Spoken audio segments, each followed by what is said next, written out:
Ashamaa akkam jirtu kun gaddaa solutionidha. An jaaduun jedhama. Viidiyoo har'aatiin immoo kanan isiniif qabadhee dhufe websaayitii salphaadhaan birrii baay'ee irratti hojjetaniin isiniif fidee dhufe jechuudha. Websaayitii kana fayyadamtanii guyyaatti birrii 500 hanga birrii 700 illee hojjechuu dandeessu jechuudha.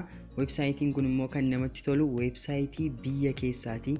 Kana jechuun immoo qarshii hojjettanii fudhachuu yeroo barbaadanitti karaa baankiitiin yookaan immoo karaa bilbila keessaniitiin lakkoofsa bilbilaa keessaniin qarshii hojjettanii isiniif erguu danda'u jechuudha. Akka international payment system, PayPal, Payoneer, Visa waan akkasii qabaachuun dirqama isinirra jiru jechuudha. Karaa salphaa ta'een jechuudha kan isaanii kaffaltii isaanii isiniif xumuranii gatii kanaaf akkaataatti galmooftanii akkasumas akkaataatti paymentii keessan setup godhatanii isinitti agarsiisa jechuudha. Kana malees dhumarratti immoo tippii tokko isiniif laadha akkamittiin akka qarshii baay'ee argachuu dandeessan jechuudha. Gatii kanaaf hanga dhumaatti nu hordofaa isiniin jedha. Chaanaalii kana subscribe gochuun dagatina akkasumas mallattoo bilbilaatti tuquudhaan yeroo nuun qophii haaraa isiniif gadhiisnutti akka daddafee isin ga'uuf jechuudha.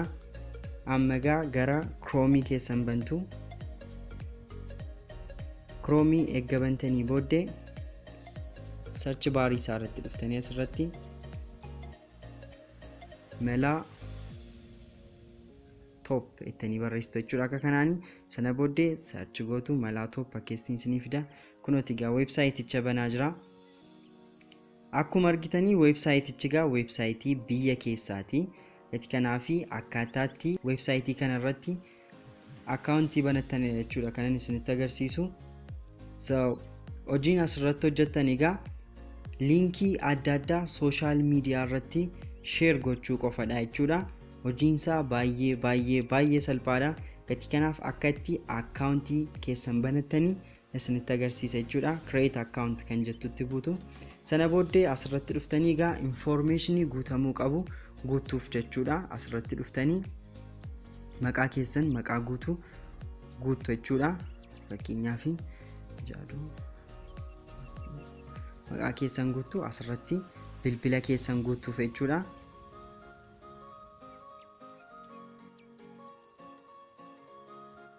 Sana booddee emailii keessan guutu emailii keessan isa verified ta'e asirratti guutuu fi sana booddee password asirratti guutuuf jechuudha. Password asirratti guutuu fi password isin guuttanii fi password haaraa uumuu qabdu. Garuu password keessan kun cimaa ta'uu qaba jechuudha. Password strong ta'e guutuu fi qabdu. Information isin asirratti guuttanii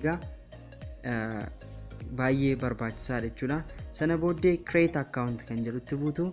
Sana booda akkeestiin verification code bilbila isin gashitaniin verification code isiniif erga jechuudha. Verification code sana erga gashitanii fi booddee isiniif bana jechuudha. Amma verification code anaaf na ergeera. Gatii kanaaf verification code isaa nan galchaaf jechuudha. Verification code erga gashitanii booddee verify isheetu kanatti buutu. Verification keessan erga gashitanii booddee wanta akkasiitu isinii dhufe jechuudha. Asirratti namoota kanaan dura websaayitii kanatti fayyadamanii birrii argatanii kan isaanii jechuudha kan inni fidu. Kunoo har'a namni tokko qarshii 89 hojjeteera. Akkasumas ji'aan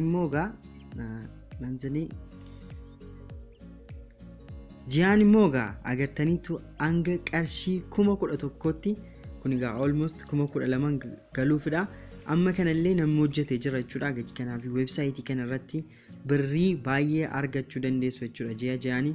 Gatii kanaaf iddootti kanatti notification lamatu jira. Wanta nuun hin fixne waan lamatu jira jechuudha. Gatii kanaaf iddoo kanatti cuqaasnaa. Sana booddee payment information keessanii gashaa nuun jechaara.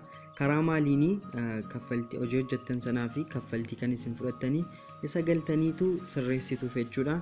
Sana booddee click here isheetu kanatti bu'aa. Sana booddee karaa barbaadaniin qarshii keessan kan isin fudhachuu dandeessanii amooleedhaan fudhachuu dandeessu. Yoo barbaadan immoo baankiidhaan immoo keessatti fudhattu jechuudha. Kunooti commercial bankiin jira. daashin baankiin jira. Karaa baankii kana lamaaniin birrii keessanii baafachuu dandeessu. Akkasumas warri biyya alaa jirtan egaa nigdi baankiidhaan diaasporaa akkaawuntii banachuudhaan karaa nigdi baankii illee fudhachuu dandeessu. Akkasumas kunooti egaa bilbila keessaniin yookaan immoo bifa chaarjiitiin akka gara bilbila keessanii galullee gochuu dandeessu. Asirratti dhuftanii bilbila keessanii barreessituu jechuudha.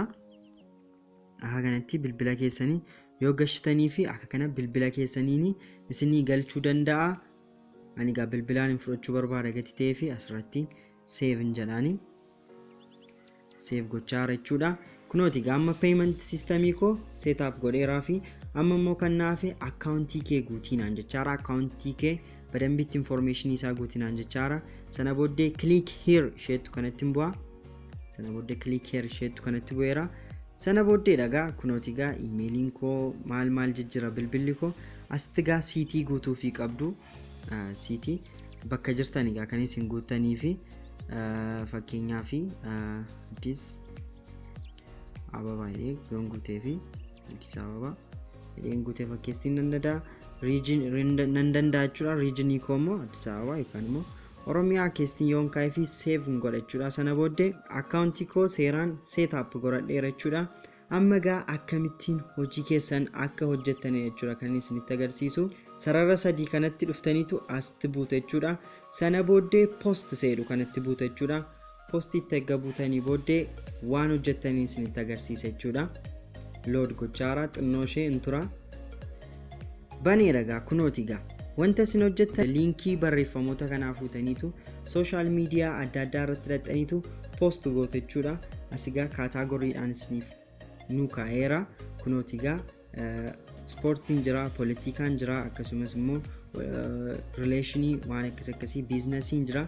Gati kanaaf ofii keessanii kaataagorii barbaaddanii filattaniitu egaa yeroo ammaa egaa baay'inaan kan dubbifamu egaa waan akka politikaadha.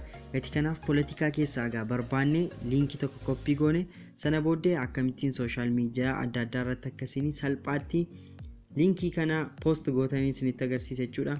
Baay'ee jira egaa as keessa liinkii barbaadan asirraa koppii gootanii dhaxxanii social media adda addaa irratti Facebookii ta'uu danda'a, Facebook groupii ta'uu danda'a, imo ta'uu danda'a, akkasumas WhatsApp groupii, Telegramii achirratti dhaxxanii egaa liinkii kana share gootanii namoonni liinkii keessan kanatti bu'anii gaafa oduu kana dubbisan jechuudha.